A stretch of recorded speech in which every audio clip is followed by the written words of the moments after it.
Durante casi 150 años, la Iglesia de Jesucristo de los Santos de los Últimos Días concentró la construcción de sus templos en Estados Unidos, Canadá, Europa y Australia. Y fue hasta 1978 que se dedicó el primer templo en toda Latinoamérica. Y hoy te voy a contar sobre este acontecimiento histórico.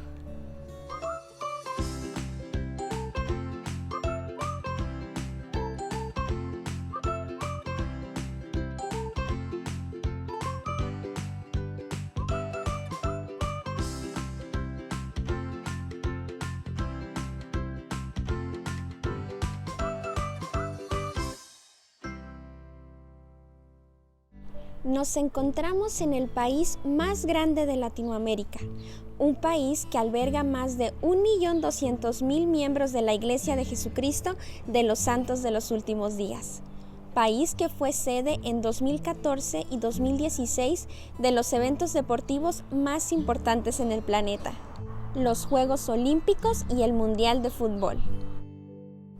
Hoy en día Brasil es el tercer país con más miembros de la Iglesia, después de Estados Unidos y después de México.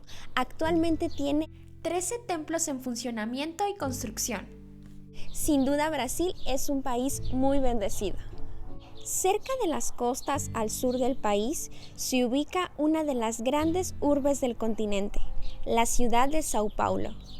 Para el gozo de los santos de los últimos días, en el año de 1975, el entonces presidente de la Iglesia, Spencer W. Kimball, anunció en una conferencia especial la construcción del primer templo en Latinoamérica.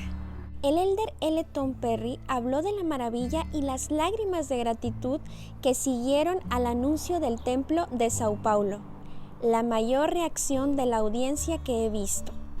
Incluso antes de que se cantara el himno o se ofreciera la oración, el presidente Spencer W. Kimball se presentó ante la congregación reunida para la Conferencia de Área de Sao Paulo, Brasil, de 1975 y dijo: «Tengo un anuncio importante». El silencio cayó sobre la multitud. Se construirá un templo en Brasil. Se construirá en Sao Paulo. En aquella época, aproximadamente Brasil tenía 208.000 miembros y gracias a su fidelidad, el Señor los bendijo con el templo número 19 de la Iglesia de Jesucristo. En este sentido, es bueno recalcar que la construcción del templo en Brasil necesitó de la ayuda, devoción y sacrificio de todos los miembros que querían ver hecha realidad la bendición de tener un templo más cerca de sus países. Muchos hermanos se dedicaron al 100% en la construcción del templo, ya que anhelaban con todo su corazón que la casa del Señor pudiera terminarse y ellos pudieran efectuar las ordenanzas sagradas que no habían podido realizar, ya que no tenían un templo cerca.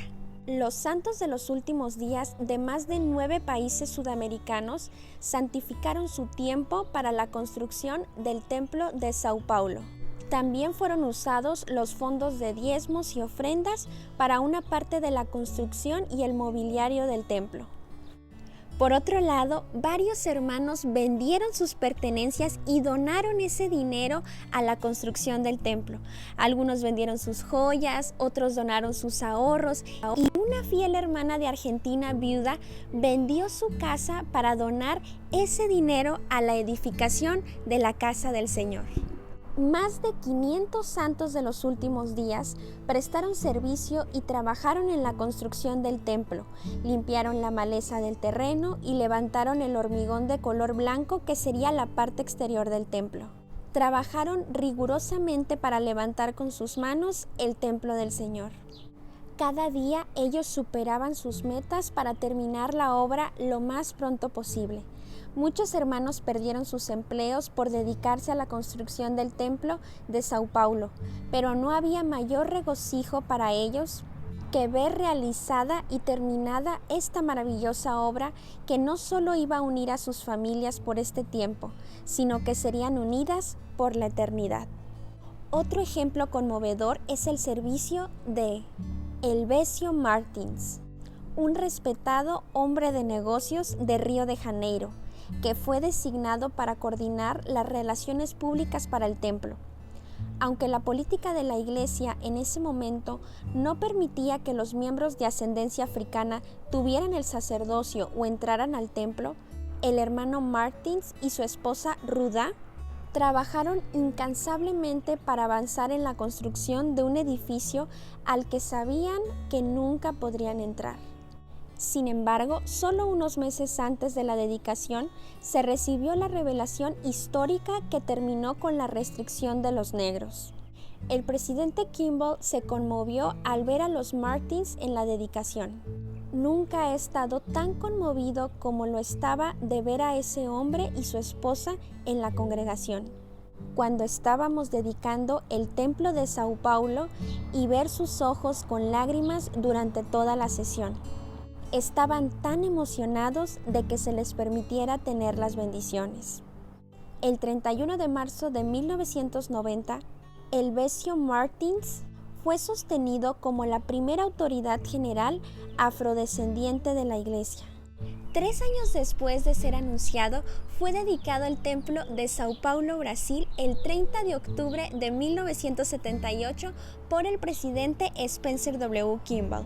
Asistieron aproximadamente 13,000 miembros de la Iglesia en 11 sesiones. Anterior a su dedicación, el templo más cercano para los santos en Brasil era el templo de Washington, D.C., a más de 7,600 kilómetros de distancia.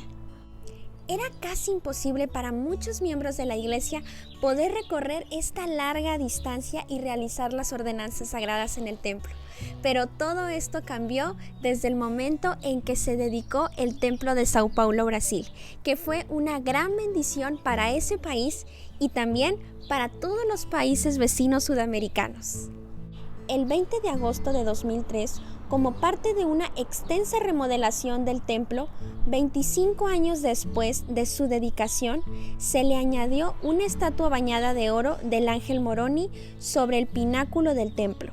Gordon B. Hinckley rededicó el templo después de su renovación el 22 de febrero de 2004.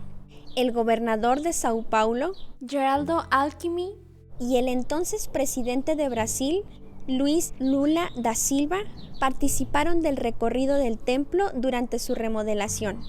Más de 1 millón de miembros después, 13 templos, 34 misiones y más de 1,900 congregaciones después, el templo de Sao Paulo se erige aún hoy en día como el estandarte de una obra maravillosa que no se detendrá nunca más. Me conmovió, hermanos, conocer con más detalle la historia del primer templo en Latinoamérica. Siento mucha gratitud cada vez que anuncian un nuevo templo, y qué bendecidos somos que ahora ya no solo hay uno en Latinoamérica, hay muchísimos. Siempre que estén nuestras posibilidades, asistamos al templo. Esto nos traerá felicidad y gozo no solo en esta tierra, sino por la eternidad. Sé que esto es verdadero. Gracias, hermanos, amigos, por haberme acompañado esta semana, y aquí los esperaré la próxima semana con muchísimo gusto. Ayúdenme a compartir este video, a dejarme un like y, por supuesto, a suscribirse a Central del Libro de Mormón. Los espero la próxima semana.